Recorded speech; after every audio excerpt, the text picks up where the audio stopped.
오늘은 베드로전서 2장 13절부터 20절까지의 말씀을 함께 나눠보겠습니다. 제가 봉독해 드리겠습니다. 인간의 모든 제도를 주를 위하여 순종하되 혹은 위에 있는 왕이나 혹은 그가 악행하는 자를 징벌하고 선행하는 자를 포상하기 위하여 보낸 총독에게 하라. 곧 선행으로 어리석은 사람들의 무식한 말을 막으시는 것이라. 너희는 자유가 있으나 그 자유로 악을 가리는 데 쓰지 말고 오직 하나님의 종과 같이 하라. 무사람을 공경하며 형제를 사랑하며 하나님을 두려워하며 왕을 존대하라. 사환들아, 범사에 두려워함으로 주인들에게 순종하되 선하고 관영하는 자들에게만 아니라 또한 까다로운 자들에게도 그리하라. 부당하게 고난을 받아도 하나님을 생각함으로 슬픔을 참으면 이는 아름다우나 죄가 있어 매를 맞고 참으면 무슨 칭찬이 있으리요. 그러나 선행을 행함으로 고난을 받고 참으면 이는 하나님 앞에 아름다우니라. 아멘. 오늘 말씀은 인간의 모든 제도를 순종하라는 말로 시작하고 있습니다.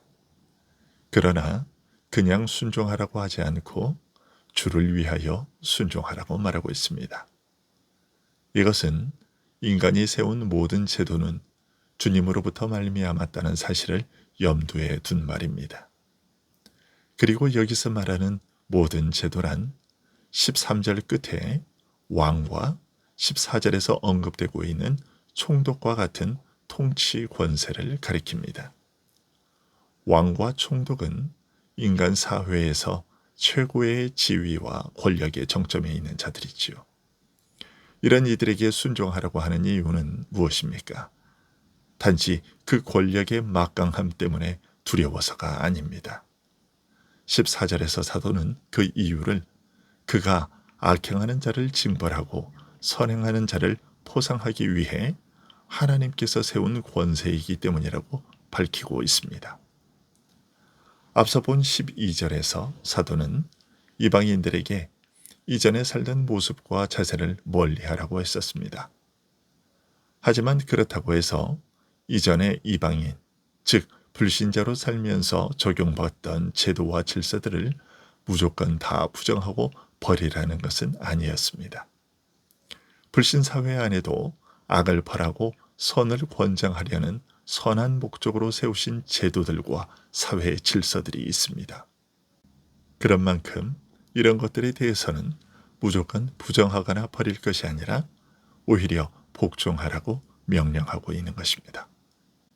이전에 불신자로서 살던 때의 자세를 버릴 것을 명하면서 육체의 정욕을 멀리하라고 하는 말씀에 주목할 필요가 있습니다.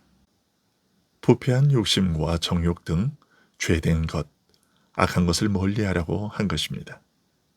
이전에 불신자로 살던 삶의 자세를 버리라는 명령은 악하고 부패한 것, 죄된 것을 버리라는 뜻이며 하나님께서 긍휼히 여기시는 가운데 타락한 인류라 할지라도 그 사회의 존속을 위해 세우신 선한 질서들에 대해서는 오히려 지키라고 명령하는 것입니다.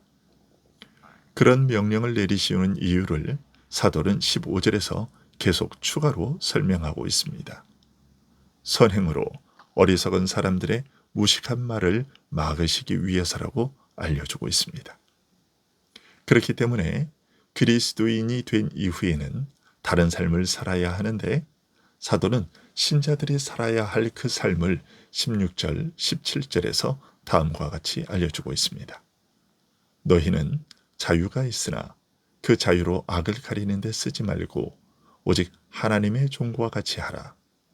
무사람을 공경하며 형제를 사랑하며 하나님을 두려워하며 왕을 존대하라.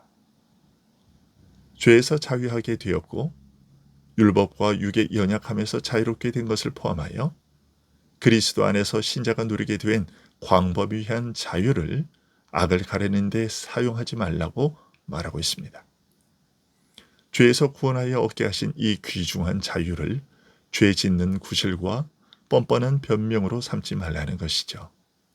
이 자유를 오직 하나님을 섬기기 위한 자유로 사용하라고 명령하고 있습니다.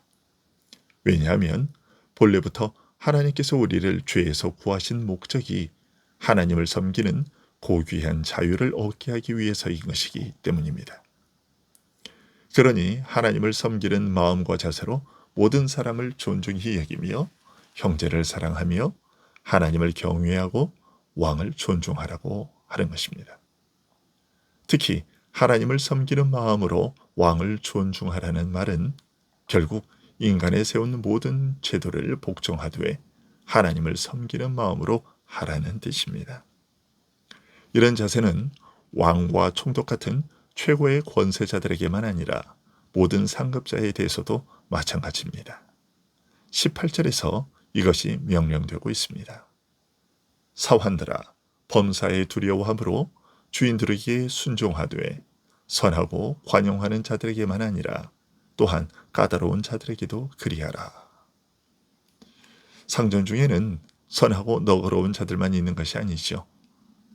까탈스러워서 아랫사람을 괴롭게 하는 상전들도 있습니다. 그럼에도 그런 상전에게까지도 순종하라고 말하고 있습니다. 이것은 인간에 세운 모든 제도가 다 이상적이지 못해서 모든 사람에게 유익과 만족과 기쁨을 주지 못하고 그렇게 불완전하기 때문에 순종하기가 쉽지 않다는 것을 은연중에 일깨워주고 있습니다. 비록 하나님께서 허락하신 제도들이라 할지라도 모든 권세와 제도와 질서는 부패한 인간으로 말미암아 악용되거나 오용되는 일이 있습니다. 그래서 때로는 유익보다 해악을 끼치는 경우도 있죠. 그런데도 우리 믿는 자들에게 권하기를 이런 타락한 제도와 질서에도 순종하라고 명합니다. 물론 악한 권세가 악한 일을 명해도 그대로 따라야 한다는 것은 아닙니다. 다만 사람에게 허락하신 모든 제도들이 다 온전치 못하다는 사실과 그럼에도 이런 제도와 질서를 함부로 부정하는 것을 경계하는 것이라 할 수 있습니다. 그렇게 죄에서 자유롭지 못해서 일그러지고 뒤틀린 제도들 때문에 비신자들은 아닌데 신자들은 겪어야 하는 고통과 괴로움이 있을 수 있습니다. 이런 상황에 처했을 때에 신자들은 어떻게 해야 할까? 그에 대해서 19절, 20절이 알려주고 있습니다.